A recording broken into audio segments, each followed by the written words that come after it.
Welcome back to the channel, guys. It is me, 8744. So today, guys, we're doing my Copa Sudamericana round of 16 recap, guys. We're going to go ahead and do this, guys. So please remember to like and subscribe, of course.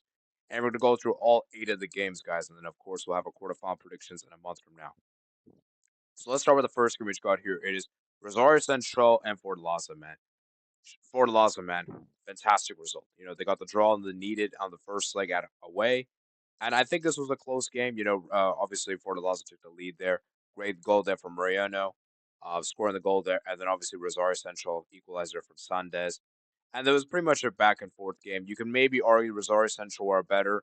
They created more opportunities, but they were able to hold on for the draw. And in the second leg, they took care of business. They won 3-1. The clinical edge showed. They actually conceded first in the game, but you have to give credit to Fortaleza. They had strong character. Malo scoring the goal, Malcaro equalizing, then Malcaro giving them the lead on aggregate. Then obviously Lucero getting the goal there, Pikachu getting the assist, Pikachu scoring, and Sasha. So obviously Pikachu is one of their best players, a very very vital player um, for Fortaleza, and for Lucero, obviously a good player as well. And I just think for Rosario Central, they just didn't have it in them, and I just think the late goals, the late goal there to right at the end to seal it was just it. And I think Rosario Central, they put up a good game. I think Rosario Central can be proud of themselves. I just think Fortaleza just had more quality. And whenever Brazil Argentina play against each other, the Brazil teams usually get the better of. So that's just how it ends. You can see right here, guys. 5 shots, 9 shots, 5 shots on target, 3 big chances, and no big chances missed. So they were clinical, man. And I think Rosario Central weren't clinical. So I think that's pretty much the big difference of the day. One team had the clinical edge, and one team didn't. We're gonna go ahead and move on over to the next game we got here. Let's look at the bracket right here. So we're gonna move on over to Red Bull Bragantino 1, Corinthians 2, the first leg. Now I actually think Corinthians had a good 2-0 lead. They were able to do it. Great goal there, Nascimento, Magno, and then they switched off, man. Giona getting the goal back. And I just think for Corinthians, man, they have so much quality, they have so much heritage, but man, Corinthians is just not looking good. And I think that's the problem with Corinthians, is just that they're a good team, but they're too inconsistent at times. And I think that's a big problem for them. And I'm a bit concerned. I believe they're in the relegation zone in Brazil, which is really bad. And for Red Bull Bragantino, man, they at least got a goal back. Obviously, it's bad to lose the first leg, but I think, at least they have a 1 goal deficit, because I think 2 goal deficit away is bad. And they almost pulled off the incredible comeback. They almost pulled it off right here, because Corinthians actually took the early lead in this game. 24th minute, Garo the Robert Ragatino scored 2 goals. Sasha Condillo to make the comeback, but unfortunately for them, went to penalties. And unfortunately, Red Bull Bragantino messed up their penalties. Their 2 last penalties, Gustavo Guerra Lopez, and Corinthians just do the bare minimum, man. And honestly, man, Corinthians, man, I'm not too convinced. I'm really not convinced with Corinthians, and I just feel like for me, this team turns up whenever they want to, and I think that's a bit of a problem, because this team just isn't consistent enough. And I think this is a problem for them, is that they almost screwed up here, especially at home. And even though they lost the game, they went through on penalties. So Red Bull Bragantino, they gave it their all. I feel bad for them. I actually think they were better. Um, than Corinthians. But it is what it is, and Corinthians make it through. So now we have Fortaleza versus Corinthians, and that should be a great quarterfinal match to come.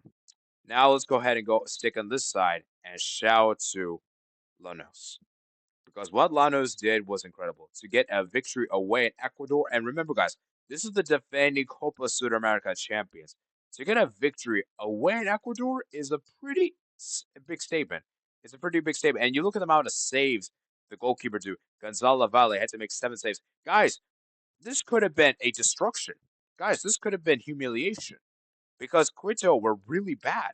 Really, really bad. And I think for Lanús, man, fantastic win for them. Moreno, Perez getting the goal, Arise. And I just think that for me, for Lanús, man, it's incredible the way they're able to come back in this game, going to goal down, showing the character, and getting a big win like this away in Ecuador is a huge statement. And like I said, guys, this is a defending Copa Sudamericana champion, so this is a pretty big statement. They're going to the second leg. It was routine. Like it was routine. They got the job done. They were clinical on the day, and Ledu Kuto just didn't show up, man. They didn't show up. Now, I will say that maybe the second leg they did a little bit better. They weren't as bad as the first leg, but still, man, I think Lanús were just simply the better team. They were so good and transition. And I just think that for Okuto, man, they had so much possession, but look at the amount of chances they created. 10 shots, 4 on target. Whereas they had 16 shots, 5 on target. So they were more they were more effective opportunities created. And I think them playing the transition is great. So Lanús, man, great win for them. And I got to say, I'm impressed. I did not expect Lanús to win this. Um, Win that one. Next up is Palestino 2, Independent Medellin 2. Great result there for Independent Medellin for managing to get a late equalizer there in the first leg. 2-2 draw. And for Palestino, man, this is such a tough result because they came back and forth. They were leading up 1 point, but Independent Medellin got the late draw. And I think a draw is probably a fair result here. I think both teams create a lot of good chances. Linares obviously being Palestino's best player. Rojas, Roman, and then obviously for Independent Medellin, I think Varela, the left back, scored 2 goals. Is quite insane. The Uruguayan left back. And yeah, I just think it was interesting. And then the second leg, man, they absolutely demolished Palestino. Palestino were really bad the second leg. I was surprised to see how bad Palestino were the second leg. 16 shots, 10, sorry, and it was such a domination. Roman there with a goal there. Alvarado, El Chave Perez, and yeah, just Palestino just fell apart. They just couldn't handle it. And shout out to Independent Medellin for making the quarterfinals of the Copa Sudamericana. So, and I believe this is I believe they're from Venezuela if I remember correctly. Sorry, no, they're a Colombian team. My bad, they're a Colombian team. So, yeah, shout out to Independent Medellin for pulling this off, man. And for Palestino, man, Chilean teams, man, just underwhelming in general, man. Just underwhelming in general. At least one Chilean team made it to the quarterfinals, but it wasn't. It was Colo Colo. But yeah. So anyway, shout out to Independent Medellin for taking care of business. So now we look at the match right here that's upcoming. Lanús versus Independent Medellin. That should be a very interesting match. Very, very interesting. Now we're going to move on over to Atletico Paranaense to Belgrano. So Atletico Paranaense, they won the first like 2-1 at home. They had to come back from behind. Eric and Cardoso scoring the goal there. Najara again giving the goal there for Belgrano. And you're thinking to yourself, okay, it's a good result for Argentina. Good result for Belgrano. You're going to the second leg, going 1-0 down on aggregate, having the second leg at home. It's set up for them, man. It's set up for them and everything. And you can see right here that Atletico Paranaense were just a better team. 20 shots, 8 on target. But we go to the second leg, and guys, shout out to Atletico Paranaense because they managed to get an away win in Argentina, guys. That's pretty impressive. Pretty impressive, I have to say so myself. And for Belgrano, man, this is so disappointing. They had look at the amount of chances they had. They had 14 shots, but nothing on target. No big chances. No big chances missed. And Athletic Paranaense, look at how much possession they had. 24%, 3 shots. Sorry, this was such a it's such a very disappointing game for Belgrano because leading up to this game, they were the favorites. They had the home field advantage, and they still couldn't do it. And Atletico Paranaense, man. Say what you will about their because defensively they were great. It's just their attack is really bad. Their attack is really bad. And the Trollo center back, he made an error for he made an error for one of the goals.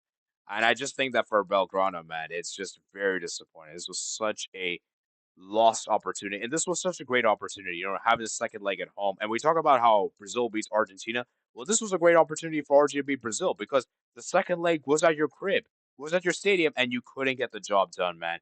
And I just feel like Atletico Paranaense, they just were not great on the day. I feel like they just crap house this win. I wasn't convinced with them. They even went a man down for this game, and it still didn't make a difference. I'm sorry, man. Belgrano, man, you ought to be ashamed of yourselves. Very disappointing. And yeah, very disappointing. I'm very disappointed with Belgrano, man. Very disappointing. And Athletic Paranaense, man, I can't really give much credit to them, but at least their defense is good. And by goodness me, though, their attack is really bad. Their attack is terrible. Attack is really bad. Moving on to the next game we got here. Next one we got here, it is Hasapato nil, Racing Club 2. Hasapato, man, very disappointing, very disappointing. This is such an embarrassment for Chile.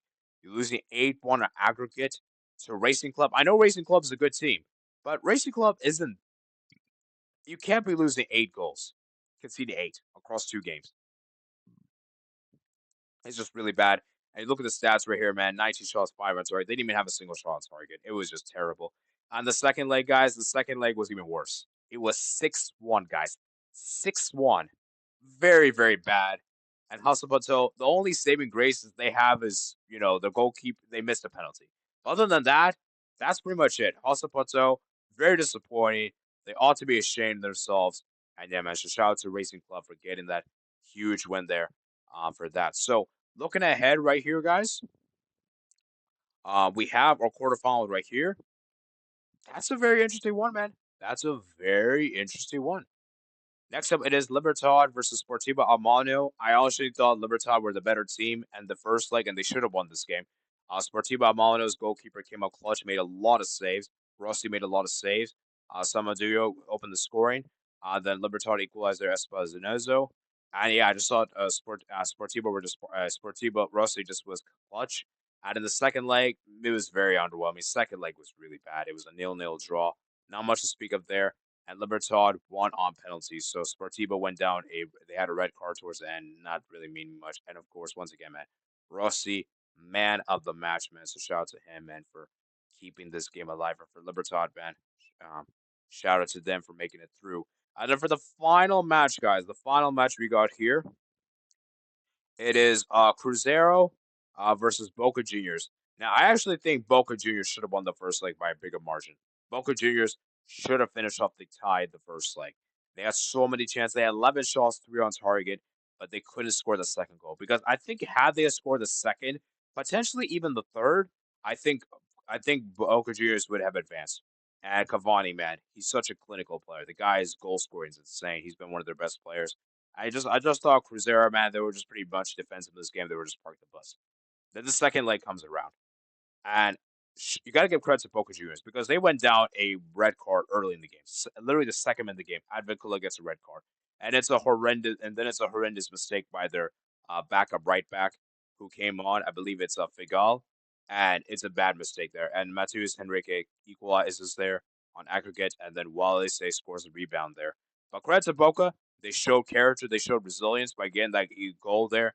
Great assistant from Lema and got the goal there from Milton Jimenez. Now, maybe you could say Casello could have done better there in goal. I thought that was a very weak effort. He fumbled it, in my opinion. And in the second half, man, Boca Juniors kept going. They kept pushing. They showed some defensive solidarity. But the issue for Boca is just their attack was really bad. Their attack was really bad. And you look at the stats right here, guys, just not good enough. 10 shots, two on target, 4 big chances. So a lot of big chances missed. And for Cruzeiro, as I said, I just thought they were very underwhelming, especially going to man up. They really should have dominated the second half, and they just frankly did it. And both teams had goal line clearances at the end. I think Boca Juniors could have equalized there. Then obviously Cruzeiro could have done, and then it goes to penalties, and Cruzeiro won on penalties, and Marantil missed the penalty. So I just think Boca Juniors, man, they put the best account of themselves. It's just that I think for me, the damage was done the first leg.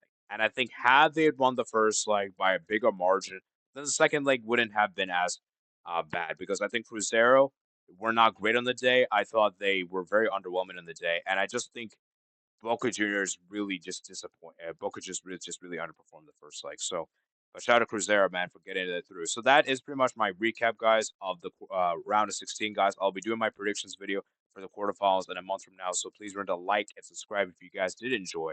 And yeah, let me know if there's any major talking points in the comment section below. And yeah, I'll see you guys later, man. Peace out.